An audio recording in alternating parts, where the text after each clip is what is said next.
Guys, it's Emily from Novel Novels and welcome to today's video. This is the Try a Chapter, March 2023.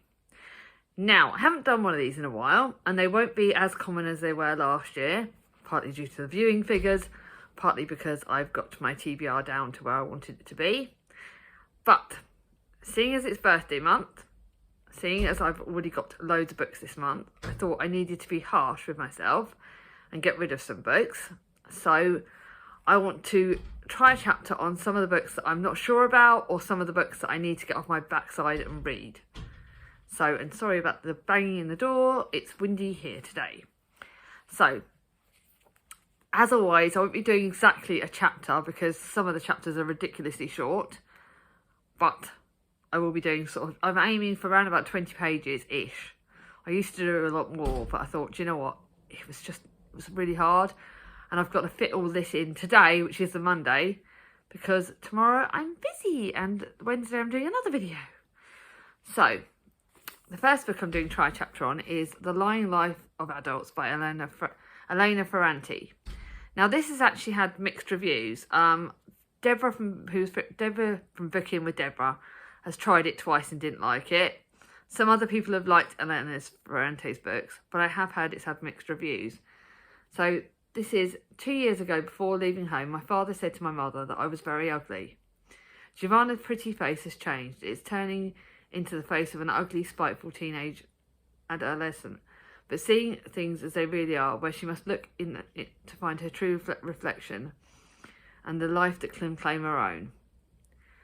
I struggle with the word ugly because, unfortunately, growing up, I was bullied quite a lot and I was called ugly by a lot of people. Not my family. So this is something that's actually, I'm really struggling with the idea of this, but I'm going to give it a go. So I am planning to read the first 19 pages, and which is the first 3 small chapters.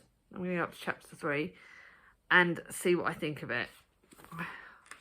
I am really nervous about the idea of the ugly bit, and it's just, I don't know. I'm hoping I like it, and I'm hoping it's not a long book, so if I do get to read it, it's only just over 300 pages. So it's not like it's going to kill me with time-wise, but it's one I'm a bit nervous about. So that'll be the first one. The second one is a retelling, Spinning Silver by Naomi Novik. I got this over a year ago. I am really hit and miss with the retellings. But at the same breath, it's one I really want to get to, so I really want to try this. Will dark magic claim their home? Miriam is the daughter of the villager's moneylender, but poverty beckons when her father's too kind-hearted to collect his debts. Then Miriam hardens her own heart and takes up his work.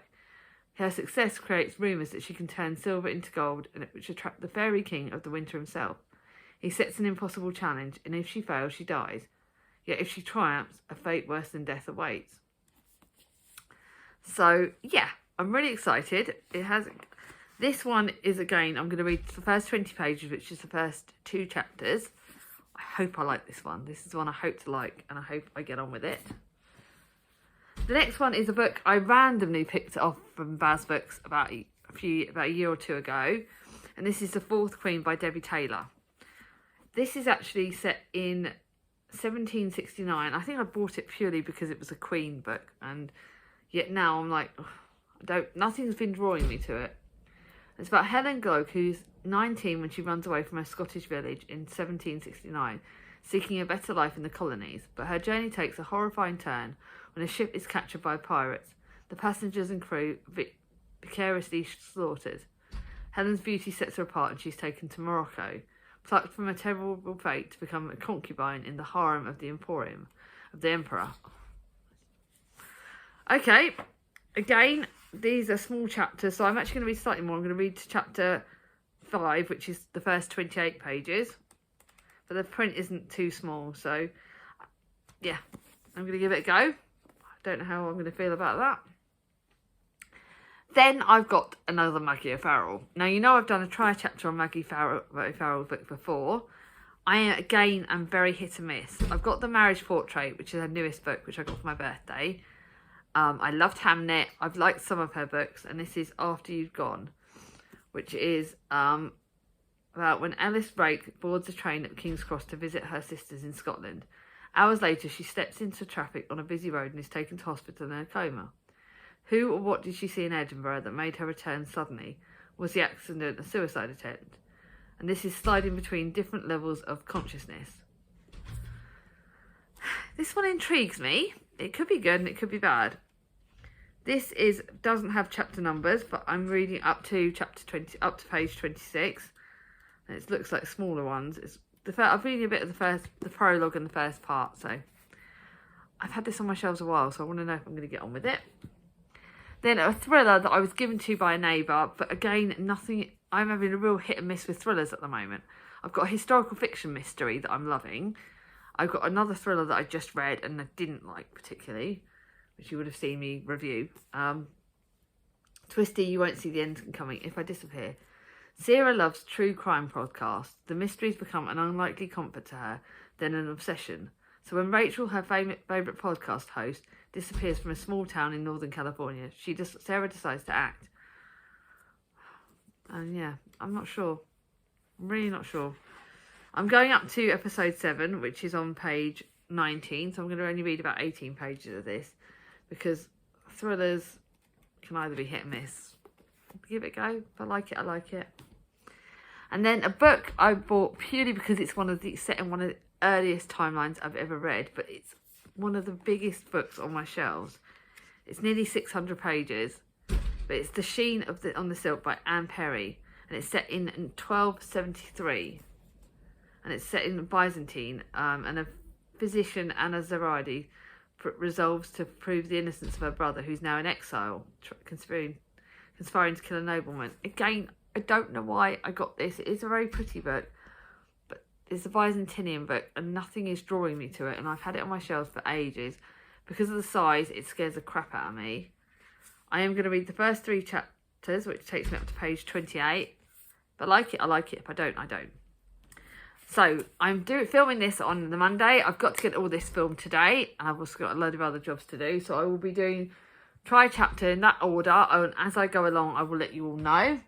I've also, just to do my review thingy, I've also got to do the vlog style today. I'm finishing my 2 buddy read books, which are behind me, and that's The Long, Long Afternoon and The Storm Sisters.